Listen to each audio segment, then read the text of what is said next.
Imagine this. You just made a hit video game, and kids everywhere are playing it, magazines are writing about it, and it's quickly becoming one of the biggest names on the Nintendo Entertainment System. That game? Mega Man 2. And the team behind it? They're tired, but proud of what they created. Now imagine the company you work for comes to you and says, guys, I know that was good, but let's do it again, but this time make it even better. And oh yeah, you've got less time, more pressure, and not everything's ready yet. That's the reality Capcom faced in 1990 when they started working on Mega Man 3.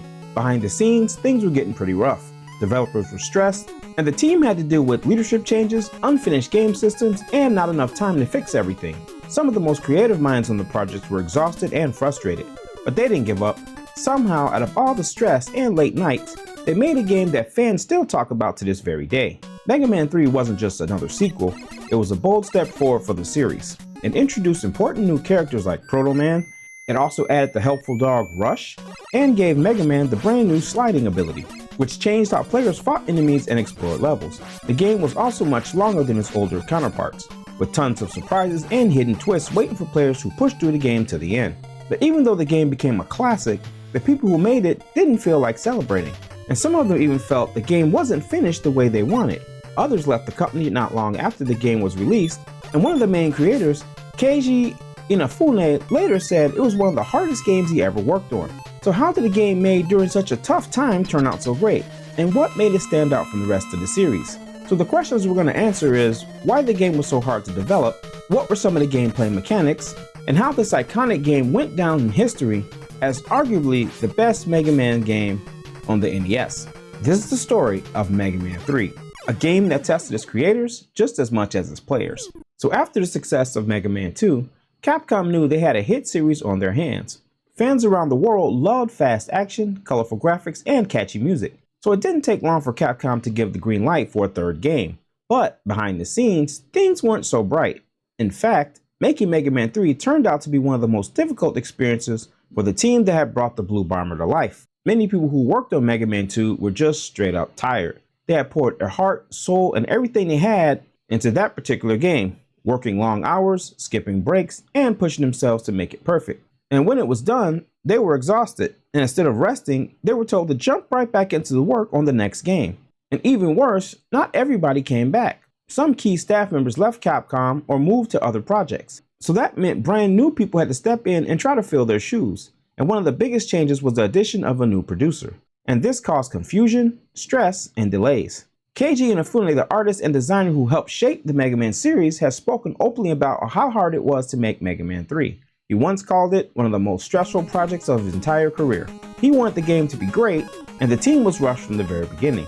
They had to design new characters, come up with new ideas, and fix bugs, all in a very short amount of time. And some features were added at the very last minute, with no time to test them properly.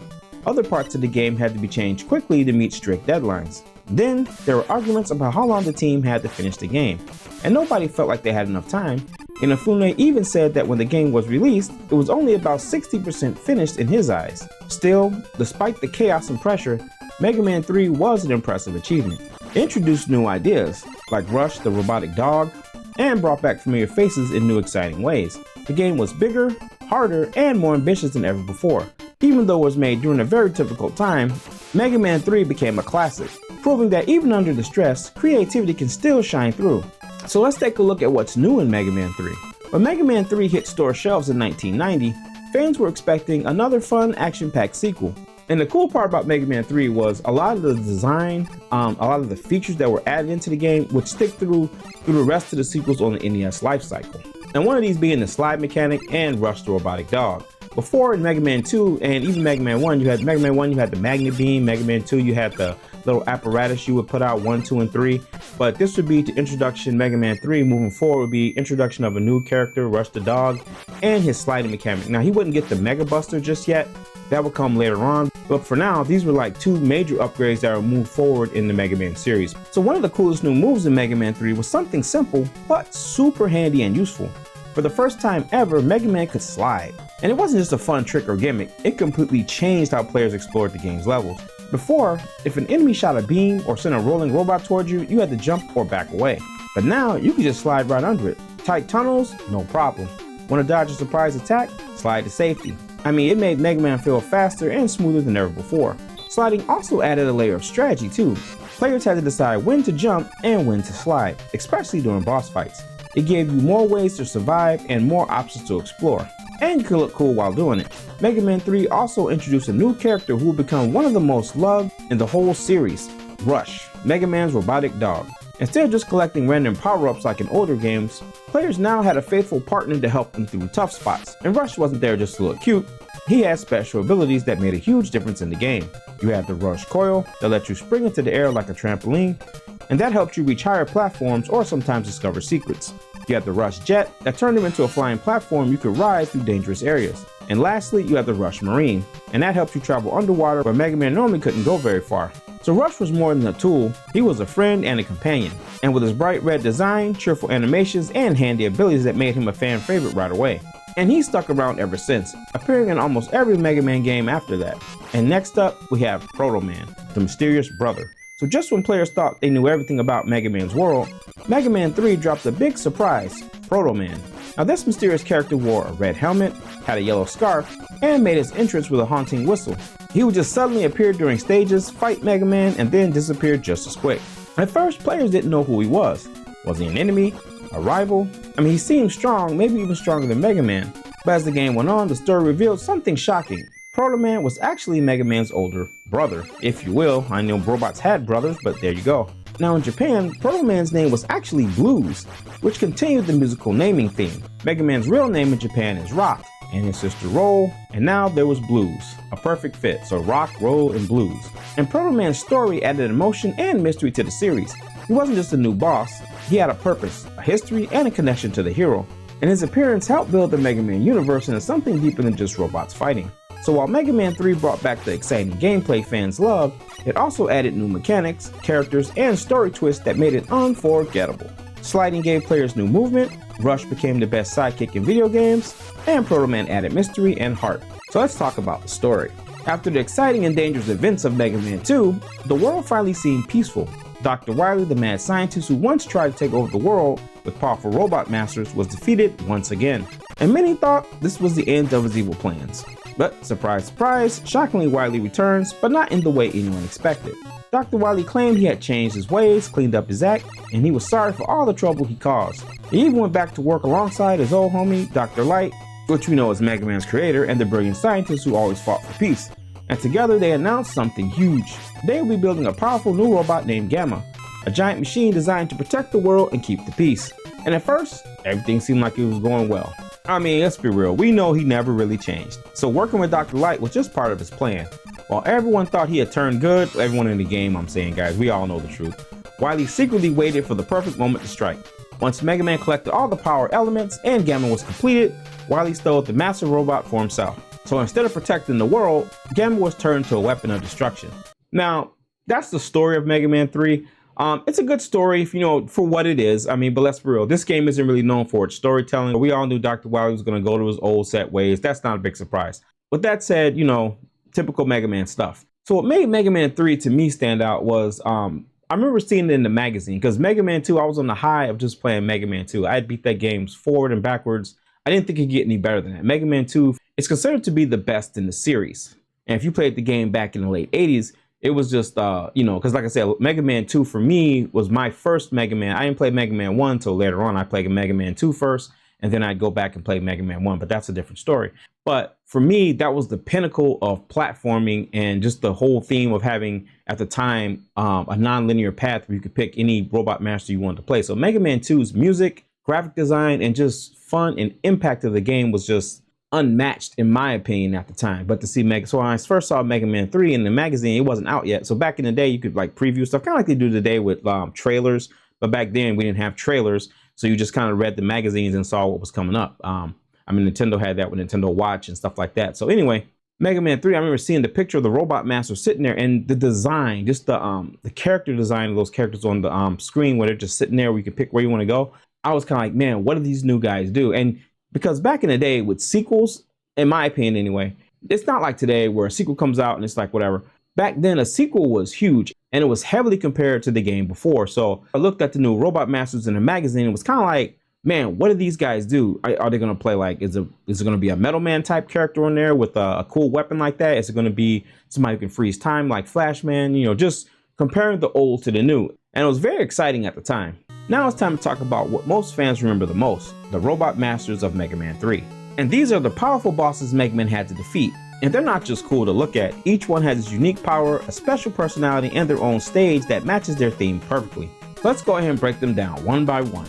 So real quick, one thing to note with Mega Man 3 bosses, or Robot Masters if that's what you want to call them, is the fact that they took a lot more damage, in my opinion, than previous incarnations of the characters. Now Mega Man's regular cannon shot, normally on old Mega Man games, it would take 2 to 3 damage to the boss. You know, they got a whole row of life. But in this one, usually it was 1 for 1, and they had a good recovery sequence. So you had to actually put more shots in to damage these bosses, which gave them kind of like a base level of armor. So most of the bosses you fight in Mega Man 3, if you use your cannon, the regular Mega Man cannon shot, it's going to take 1 unit of energy for the most part. And it can make the battles long, but also gives you that feeling that you're fighting a boss, a strong boss designed to your weapon doing the minimum damage. So you actually got to put the work in. So it's a big help when you find the Robot Master's weakness. I just felt that contrast more with Mega Man 3 than I did in the other games. That's a small detail, but I feel like it gave these Robot Masters a more powerful feel than we'd ever seen before moving up to Mega Man 3. So let's talk about Magnet Man. Now Magnet Man isn't just about pulling metal. He uses his magnetism in smart ways to mess with your movements. His homing magnets chase after you, which makes him a tricky opponent. His stage features magnetic beams that can actually pull Mega Man through the air. And if you're not careful, it can actually pull you and set you up for sabotage so you'll fall right into a pit. So it's like trying to run through a giant junkyard at times full of superpowered magnets. Now Magnet Man's design I thought was pretty cool with the little mask he had and then the little magnet he had on his head. And for the most part, I felt like he did what he was supposed to in boss fashion. He would shoot the magnet beams, he'd shoot the magnets across the screen at you, then he'd jump. And then he had, I like the animation he had when he tried to suck you in, so you had to run against the wall. It's a small detail that I look at, but if you look at it when he's pulling you like that, you look at his eyes, they're kind of shaking. I thought that was a nice little touch Capcom put in with his character design. Next up, we got Top Man. And this one might sound silly at first, a robot that spins like a toy top. I mean, yeah, Capcom kind of sometimes reach for some crazy ideas. He spins with you at high speeds and throws these deadly spinning tops that kind of just home in on you. Now his stage is one of the brighter stages in the game and full of color with a garden-like setting, which was kind of weird to me, and robotic cats that launch mechanical balls of yarn, which was kind of out of place. But at the same time, he did have the spinning platforms like the tops that you got to jump on. So it made one of the most fun and fast-paced levels in the game. Top Man to me, I feel like it was a cool character design with, you know, his head being a top and, you know, and everything like that. But I mean, Top Man's weapon though, once you beat Top Man, you got his top spin. It was really hard to use. Maybe it was just me, but it was like I pushed the button. Sometimes when it hit a character, it would either deplete all the energy of the weapon, or it would do big damage and barely, you know, exhaust any of your energy. So that weapon was very random and it was rarely used, but it is times in the game where you have to use it. That one was probably the worst because it was so random and it was just, you had to actually, sometimes you'd actually do top spin and take damage. So yeah, but Top Man overall, pretty cool character. And next up, we got Shadow Man. And Shadow Man is like a ninja in robot form. His level is dark and mysterious, filled with fiery enemies and tricky jumps. You'll have to dodge falling platforms and lava pits while dealing with quick moving robots. It's one of the toughest stages, but also one of the coolest. And Shadow Man is pretty cool. I feel like I like his character design. He's got the you know, the shadow blade on his head, and his attacks are pretty. And he jumps. It's kind of random fighting him. He kind of jumps in the air twice and does that slide. And this is one of the times where you use Top Man. And sometimes I feel like you're just better off just fighting Shadow Man with just a Mega Buster or another weapon because, well, you don't got Mega Buster in this game. Mega Man Cannon, and just you know, use that instead of using top spin. Now, if you can land top spin on this guy, good for you. But yeah, sometimes it can be challenging. But overall, very cool level design. And his weapon is kind of close. The closest thing we got to the Metal Man blade. It kind of goes in all directions, but they kind of toned it down where it's not completely broken in this game. So it was a good balance change with the weapons because, you know, Mega Man 2. And Mega Man 1, the elect shot's just broken, most busted weapon in the game. And then you got same thing with Mega Man 2. You got Metal Man's blade, and it's just a busted weapon. Pretty much your utility all throughout the game. Shadow Man's is good, but it's not broken in my opinion like the other weapons in previous games were. Next up, we got Snake Man, and he's a very cool looking robot master that they put in the series. He fires the search snakes, tiny little robotic snakes that slither along the ground, walls, and ceilings. And his stage has a lot of character and charm. It almost feels like it's alive with snake heads and stuff like that, and it's built to look like a giant snake's body. The platforms have twists and turns, and you're often walking over snake-like patterns which jump between the snake heads. So overall, I think Snake Man's a pretty cool character with the snake ponytail. You know, he's got the little ponytail and snake thing, and just his whole overall design. And he fires the little snakes at you, and his stage is cool because it's got the divots and dips where he shoots the snakes. They hug the bottom of the stage. You gotta jump over and whatnot. Overall, not too hard. He just runs. He kind of reminds me of a modern day Mega Man 2's version of Flash Man. Kind of does the same things, like same attacks. He runs across and then runs back to the other side of the screen. But overall, excellent character. Then we got Gemini Man, and he's all about illusions. And he can make a copy of himself, which makes you have to fight two of them at the same time. And that can be challenging. He also shoots a laser that bounces off walls. And his stage is one of the cooler stages. It has beautiful crystal-like graphics and a ton of pits you can fall in. And then his is one of the stages where it's parts filled with water, adding to the dreamlike feeling. You got reflections, sparkles, fish, and twin enemies that make this level one of the most unique in the whole game. Now, Gemini Man stage music to me is probably some of the best music in the game. I mean, the game's soundtrack overall, and we'll get into that later, but it's just epic. But Gemini Man music stands out to me as being one of the best in the whole game. And as far as the Gemini Man character, I think he's pretty cool because, like I say, it's two of them. And later on versions of like Mega Man X series and stuff like that, we'd see that a lot where they split off and make a clone of themselves. But this was kind of one of the first times that you would actually have a Mega Man character split off and you have two of them. So overall, I mean, his design was pretty cool. I mean, he just go around, you have to jump over in the middle and just kind of stay out of harm's way. But pretty cool character design. The next up, we got Needle Man, and Needle Man is probably one of the harder boss fights if you come in there empty-handed with just a Mega Shot. So basically, his attacks, he'll charge at you without warning, and then he'll like shoot his head out at you, if you will, or his head will come like detached, like kind of like an attack, and then he'll jump in there and shoot these needles. So you gotta be on your toes and kind of think fast with this guy. And his stage is filled with spiky traps, dangerous robots, and fast-moving enemies.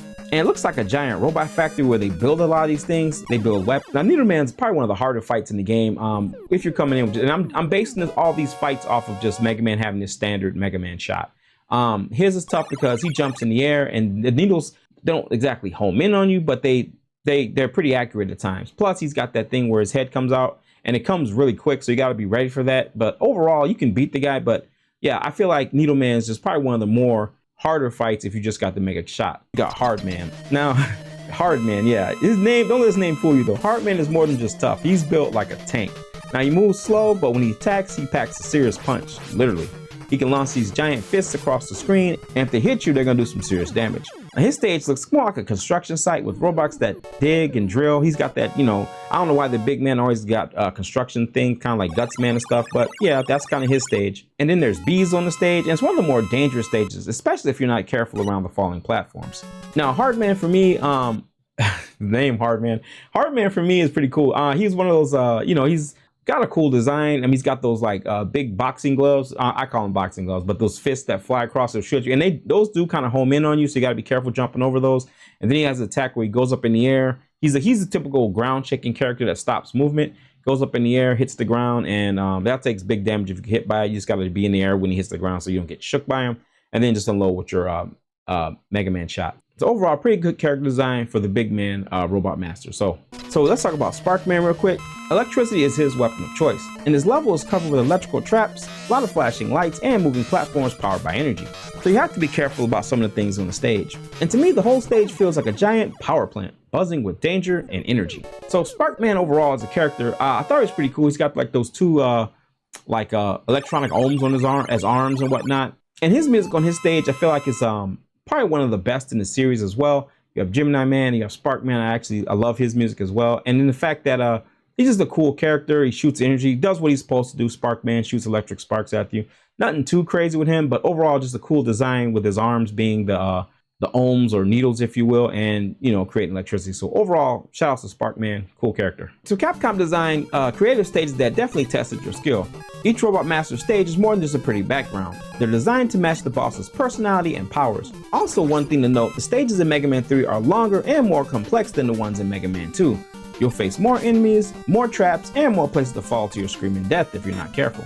But the best part, every time you beat a Robot Master, you get their weapon just like in old games. And each weapon can help you in a different stage or make another boss easier to defeat. It's the classic Mega Man solving puzzle. Now the part we're going to cover next is probably one of the most genius things that a Mega Man game can do. I feel like this was the biggest fan service and one of the best parts of Mega Man 3 that blew me away at the time when I played this game. It was so unexpected, but it was just totally awesome. So let's talk about the Doc Robot stages, a twist from the past. Just when players had thought they had finally beat all 8 Robot Masters in Mega Man 3, the game throws a surprising twist at them. But this wasn't a bad surprise. It was one of the most clever moments in the entire game. Instead of going straight to the final stages like in traditional Mega Man games, 4 of the levels from the earlier game return, but they've changed. And these are now called the Doc Robot stages by fans. The layout makes them look familiar at first, but the enemies are tougher, the traps are trickier, and something very unexpected happens at the end of each stage. Inside each Doc Robot stage, you face off against special enemies called Doc Robots. These strange looking robots don't have their own personalities like the regular Robot Masters. Instead, each one contains the fighting spirit, or data if you will, of a Robot Master from Mega Man 2. That's right, Mega Man 2. So that means even though you're playing Mega Man 3, you're subtly battling the powerful bosses from the previous game. So imagine this, you're in the middle of a challenging level and you find out of nowhere a Doc Robot appears. Suddenly it fights just like Quick Man or maybe uses Heat Man's flaming attacks. And the Doc Robots just don't copy their powers, they fight in a similar manner that they did in Mega Man 2. Now I said similar, and I'll explain that in a minute. Not only are they tougher though, you're using the weapons from Mega Man 3, so it's like stepping back in time, but with new rules. And this twist was more than just a cool throwback, it added a whole layer of challenge to the game. Players had to remember how they beat the old bosses, and now figure out how to do it again with a different set of weapons. And it made Mega Man 3 feel like it had double the content in some ways, and gave longtime fans a big surprise. And for many players, the Doc Robot stages were a highlight of the game.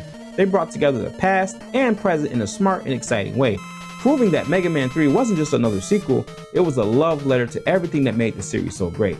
Now this part right here, the Doc Robot Masters, I don't know what to say about them. It was just so amazing at the time, because back then, I mean, you know, games were packed, you know, with an NES game could only put so much on it. And I feel like if they never would have put these robots in there, the game still would have been awesome. But the fact that they put the Robot Masters in there, gave them their attack patterns, and just, you know, was a highlight back to, because I mean, Mega Man 2 was still so exciting to play. It was still getting a lot of playtime by a lot of kids and, you know, adults or whoever played the game. But to bring that back to Mega Man 3 is just like, you know, it shocked everybody. So, but remember when I said earlier about how the attacks of the Mega Man 2 characters are a little different. They are. And I always wondered back in the day why we play Mega Man 2, they're so easy to beat with just the regular Mega Man shot, and when you play here, they're a lot harder. Their attack patterns are a little different. So one of the best examples I can give you for this is Crash Man. So when you play Crash Man on Mega Man 2, his original game, it's a little bit different. When you shoot at him, he jumps in the air, and then when he shoots his Crash Bomb, you can kind of dodge out the way. In Mega Man 3, it's a lot harder to dodge because when he shoots his Crash Bomb, it kind of homes in on where you're at. So there are some differences with it. So they're not really a one-to-one replica of their Mega Man 2 counterparts. They're close, you know, but I played Mega Man 2 so much that I know what the patterns are supposed to be to beat these guys. And on this game, it is a little harder. I also want to add in the fact that they take a lot more damage to kill on Mega Man 3 than they do on Mega Man 2. And also to add to that, you have to find the right weapon for Mega Man 3's arsenal of weapons that you've collected to fight these bosses. One of the pluses is you already start with the weapons when you're fighting this Robot Master. So that was just, I can't say enough about how awesome that was at the time. So let's talk about graphics and sound. So when Mega Man 3 came out in 1990, players were blown away by how good it looked. For an NES game, it really pushed the system's limits. The graphics were bright and colorful and full of life. And each level had its own theme and design, like a different world for every boss. And this gave the game a lot of personality and made it feel like an exciting adventure through many places. Mega Man himself looked sharp and detailed as usual, his blue armor was bold and instantly recognizable. And what's cool, they didn't change too much of the game, and Mega Man still looked like Mega Man. His movements were smooth, especially when he jumped, ran, and slid, so they kept that smooth, tight gameplay. His enemies were just as impressive. Each Robot Master had a unique design that matched their theme. But the graphics were the only part of the magic. What really made Mega Man 3 special was its music. I mean, this soundtrack was composed by Yasuaki Fujita and Harumi Fujita, two talented composers who knew how to turn 8-bit sounds into something unforgettable. I mean, the moment you start playing the game, you're hit with the energetic intro music that pulls you right into the action. Each stage has its own theme, and every single track fits perfectly with the action on screen. I mean, you got Magnet Man's theme is fast and catchy and full of rhythm. Gemini Man's track feels mysterious and futuristic, and these songs just aren't background noise, they become part of the experience. And even to this day, many fans, myself included, still say Mega Man 3 has one of the best soundtracks on the entire NES library.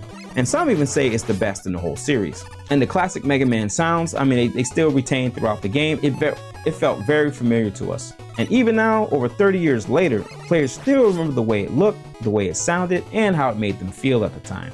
So let's talk about the gameplay, challenge, and controls, because Mega Man 3 was a more difficult game than Mega Man 2. When it comes to gameplay, Mega Man 3 sticks closely to the formula that made the series famous, but it adds new twists that keep things exciting and fresh. So just like in earlier games, Mega Man 3 lets you choose your path. From the very beginning, you're free to select any Robot Master stage in any order. And this open choice is part of what makes Mega Man series so special. You're not just following a straight path, you're solving a puzzle.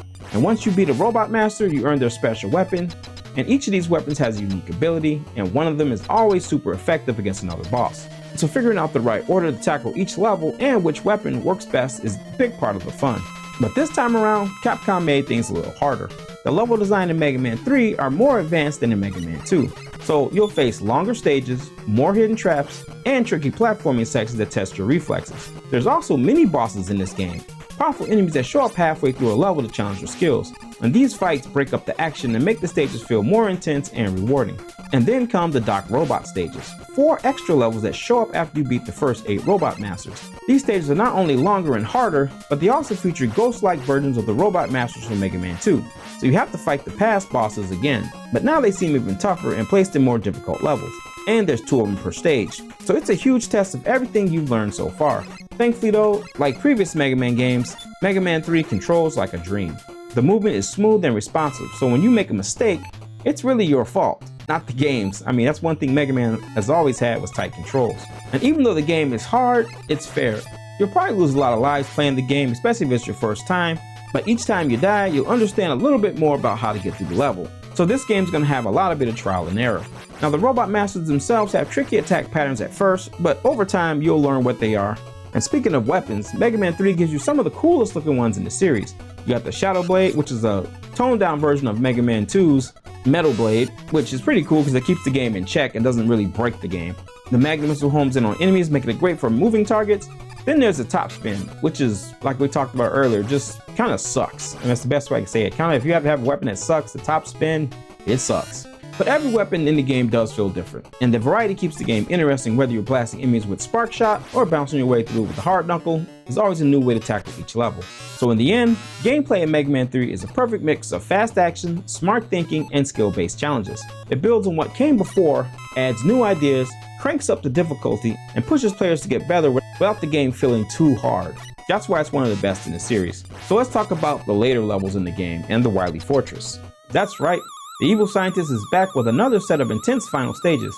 His giant skull-shaped base, which actually looks pretty cool in this game, looms in the background, signaling that the end is near. There's a few more stages for final victory. Now these last levels are some of the most challenging in the whole game. The platforming is a little bit tighter and difficult, and the enemies hit just a little bit harder than before. You'll need quick reflexes and sharp thinking to make it through, but thankfully, Mega Man isn't alone. Rush will come in very handy in these later levels, and he plays a huge role in helping you get past long gaps and tricky sections. And you couple that in with the new slide mechanic, these become the key parts of surviving the areas. Now the last levels of Mega Man 3, I'll say stages 3 and 4 probably has some of the best music in the game. That stage is the beginning of that stage. It kind of gives you that feeling that you're almost at the end, reminiscent to Mega Man 1's music. I feel like stages 3 and 4 is awesome. Also, I want to talk about the bosses real quick. They did. I know the game was harder leading up, but I think they didn't want to break the bank by making the game too hard, because you do fight the Yellow Devil again in this game, and he is nowhere near as hard as he was in Mega Man 1. I mean, he's challenging in this one, but he's beatable. Mega Man 1, he's like a game stopper for a lot. And there's a video about that game on this channel, but yeah, on that version, he's kind of stupid, and he's definitely known for stopping a lot of people from beating Mega Man 1. He's kind of, you got there, and then people just gave up because he was so hard. Also, another one is the Mega Man clone. He's like stupid easy in this one, too easy. His attack pattern is completely different from Mega Man 1. He comes out of these 3 like doors, if you will, and one of them is the real him and the other 2 are clones. I like the idea of it, but he was just super easy. In the original Mega Man 1, he was a lot more challenging, where he was a one-to-one clone of Mega Man, and he had the same powers that you would pick and stuff. He was just a lot harder in that game. So I feel like they made the right decision by toning those characters down, because again, you would have a repeat of Mega Man 1. You had these stupid characters. So, but I think they could have made them a little more challenging. But it's cool they made a return from Mega Man 1. So yeah, that was pretty cool. But yeah, they are a lot easier in this version of the game. And then our final fight, once you get to the end, is Gamma. And Gamma just isn't another robot. He's huge, like most Mega Man bosses are. Towering over Mega Man, Gamma takes up almost the whole screen. And Gamma was a cool fight. I feel like Gamma was cool because he had that, you had to jump on top of platforms to get to the top to hit the head. And that wasn't brand new. I mean, if you look at the Mega Man 2 boss, that big, like Gutsman looking thing that he's on the tank wheels and stuff, you could jump on that platform to hit him, but this was the first time that it was a little more complex with multiple things going on the screen. And you would see this later on in the Mega Man X series and later Mega Man games, where the last boss would be a multifaceted thing where you had to jump up on elevated parts of the stage to actually do damage. So, but this was kind of the precursor to that. I feel like this boss design for Gamma was kind of what started that whole style of boss fight at the end. So shout outs to Gamma for being the pioneer of that. Now, the thing with Proto Man, I feel like they rushed him in kind of. I mean, at the time, I just thought that was part of the game. But if I'm looking back in hindsight now, I feel like they put him in the game, but they really didn't give him a story. I mean, I think it was like I think with them wanting to put more into the game, they were going to have time to put something together for him and to make him a little more, make him make more sense. But with him just being there, he's kind of there, but it's like, okay, besides at the end, I mean, what does he really do? So he doesn't really add anything. He's cool, but he doesn't really add anything to the game. And I think it's just because they didn't flesh out his full story like the designers and developers wanted to. But still a cool addition to the game. So what are my final thoughts on Mega Man 3? I feel like Mega Man 3 was iconic in many ways. For the music, I think it's probably it's a tough one. But I'd say between Mega Man 2's music and Mega Man 3, I really can't say. I don't know. I don't know. And that's a kind of a cop-out, but I don't know. I mean, I really can't say I love one more. I'm gonna say Mega Man 3, okay? But that is highly debatable. I have to say, so I don't want to be that guy just to not say what's better. I have to say, in my opinion, I like Mega Man 3's music better. I said it. But yeah, Mega Man 2's music, I can see where somebody could say that would be better as well, because they had an epic score of music as well. But for me, I'm gonna say Mega Man 3. Also, what made Mega Man 3 awesome at the time was just the fact that the difficulty had been ramped up from Mega Man 2. I mean, it was just it did everything Mega Man 2 did, but did it bigger. It was just the boss fights were more intense. The stages were longer. They gave him new powers, but it still kept that Mega Man charm where the Mega Man looked the same, still played the same. So if you played if you played Mega Man 1, moving on to Mega Man 3, you'd still be familiar with the gameplay. So they kept the gameplay intact, but just made it, and that's hard to do sometimes, because lots of times, but it was kind of easier in the NES days because of sprite limitations and what they could do. But I feel like that was a big challenge to keep the gameplay consistent, and they did that exactly perfectly with Mega Man 3. Also, like I said, back in the day, sequels, when you played a sequel, even if it was like Ninja Gaiden 1 to Ninja Gaiden 2 or whatever, a sequel was a big deal back then. It was not like today where you just throw out a bunch of DLC. No, back then, the developers created a brand new experience for you. So a sequel was often seen as just part 2 of something with a lot of familiarities from the first game. So I think they captured that well, and it was really a real exciting time to see this game. Also, probably one of my best parts of the game is the Doc Robot Masters. The fact that they brought back the Mega Man 2 boss characters. So I felt like at the time, it felt like a whole new. It was kind of like it's kind of a DLC before it was DLC. I mean, it was just a cool concept that I feel like wouldn't be recaptured in many games. This is kind of one of the few games of that era that did that. So if you were playing Mega Man 3 back in the day and you saw the Mega Man and you had history with Mega Man 2, I'm sure that excited you, like, wow, I can't believe what I'm seeing. They actually did it, because it was a big deal, and it was such a surprise at the time. Now I remember looking at this in the magazine. I remember they were showing the stages, and it would show the Doc Robot running around, but he had a question mark on him in the picture.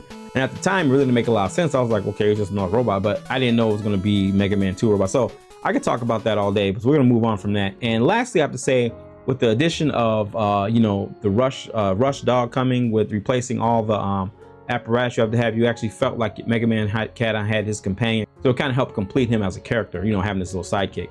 Now I guess one of the main questions to answer is which game is better, and this is another highly debatable question. Best in the series being Mega Man 2 or best in the series being Mega Man 3. I feel like Mega Man 2, what Mega Man 2 did well was the music design. I mean, it did everything. It was a perfect game if you ask me, Mega Man 2, and it did everything it was supposed to. The music was great, the bosses were great, the new concepts they had were great, because it did a lot of improvements over Mega Man 1. Mega Man 3, on the other hand, did kind of the same thing with that. It took a lot of everything that Mega Man 2 did well and just turned it up a little bit and came out with another perfect game. So if I had to say which game was better, Mega Man 2 or Mega Man 3, in my opinion, and I wrestled with this, I definitely would say Mega Man 3. Okay, and that's again debatable, but I feel like Mega Man 3 is better because it did include the Mega Man 2 bosses in it. And so if you take both perfect games, but you pull out a big lovable part of Mega Man 2 and put it in this game, I feel like you can't ask for anything more than that. So with that being such a huge thing that they put in the game, had they not put that in the game, ooh, it would still be a hard call, but I'd be leaning more towards Mega Man 2. But the fact that they took that and put it in the game, I feel like you were getting the best of both worlds in Mega Man 3. So that's my opinion on it. And that was I know that's a highly debatable topic, but definitely Mega Man 3, in my opinion, will be the best in the series. So that's all I'm gonna say about Mega Man 3. I mean, there's more I can say, but I'll be here forever. So, but awesome game. If you never played Mega Man 3 before, I'd say play Mega Man 2 first and then play Mega Man 3, but definitely give this one a playthrough. I mean, this is a classic game. In my opinion, one of the best games on the NES you can play.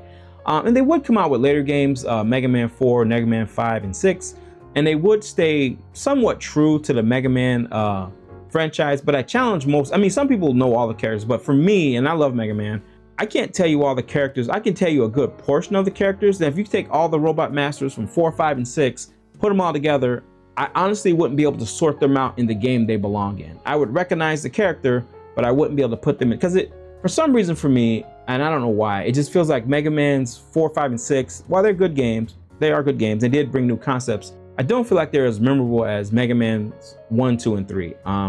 They just, when they got higher up there, I mean, and I think one of the problems they had was were the fact that they weren't just as memorable, because at the time, they came out later on in NES's life cycle, and they didn't get the platform and appreciation that the first 3 games did when the NES was still running strong. So they weren't bad games by no means, but they just didn't get that time to shine, because like I say, with the Genesis being around and the Super Nintendo on the way, they kind of came out at a time where people were playing other things. So yeah, but we could talk Mega Man all day, but that's gonna do it for this video, guys. As always, take care of yourself, protect your inner peace, God bless you, and thank you for watching. Catch you on the next video.